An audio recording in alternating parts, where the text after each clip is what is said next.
If you've been looking at the other films we've made about live theatre, you'll realise that in olden times, the quayside was where Newcastle's posh people lived. Well, by Victorian times, things had changed, and it'd become a place where the poorer people and the rougher people lived. Hi, why are you going on with us now talking about us? I beg your pardon? He says, what you going on with us now talking about us? Excuse me? He's saying, excuse me, I'm not quite to understand you. We are not rough people. Well, why didn't he say so? Just because we talk a bit Geordie-like doesn't mean we're daft. Look at George Stephenson. Who? George Stephenson, the father of the railways, one of the greatest engineers who ever lived. His railway engine factory, just the other end of the quayside from here, was the first one in the world. So what about him? He was a Geordie. He had to go to London to speak to all the MPs and that. And do you know what? No, I don't. They had to bring in a translator so they could understand him. He may have talked a bit rough, but he was more important than any of them. So there. Victorian Geordies, as you have seen, were very proud of themselves. This painting by the Newcastle artist William Bell Scott, which was done in 1861, shows very clearly how they like to think of themselves. They were proud of making engines to change the world, building mighty and revolutionary new bridges, producing enough coal to fuel the country. They saw Tyneside as a hotbed of commerce and industry.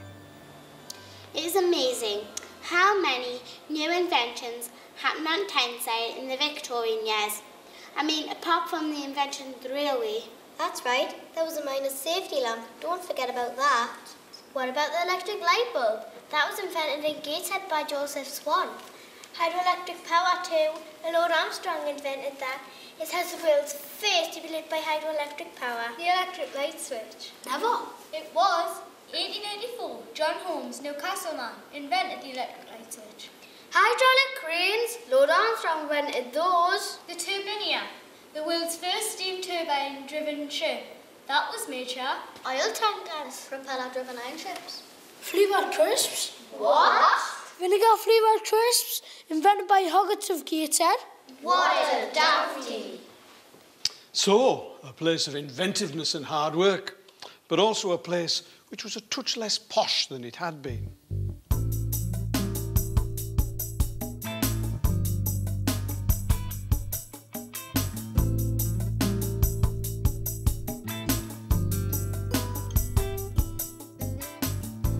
In 1841, some old houses which had been built by Trinity House in the 1600s were demolished and replaced by these warehouses, 4 stories high.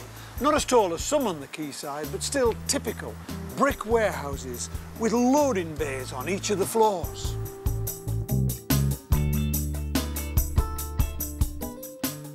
And inside they had hoists for hauling goods up to the top floor, still turning after 150 years.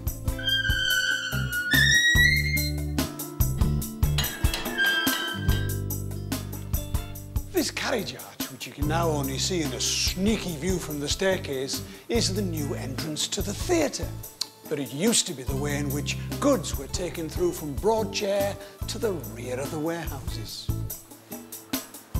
They were designed for security, obviously, to protect the goods inside from theft. The ceilings are low and heavy with massive beams, and the whole building's kept up by these rather graceful cast iron columns. It was all designed by a chap called Mr. Oliver, and he's produced a building which from the outside is a typical warehouse, but from the inside, mega typical.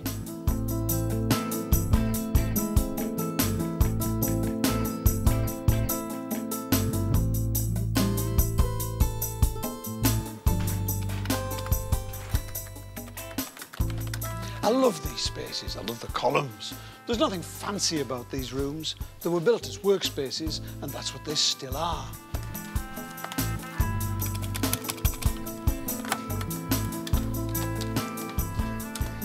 The work may have changed. After all, this is now the office of a busy theatre, but it's amazing how adaptable they've proved to be.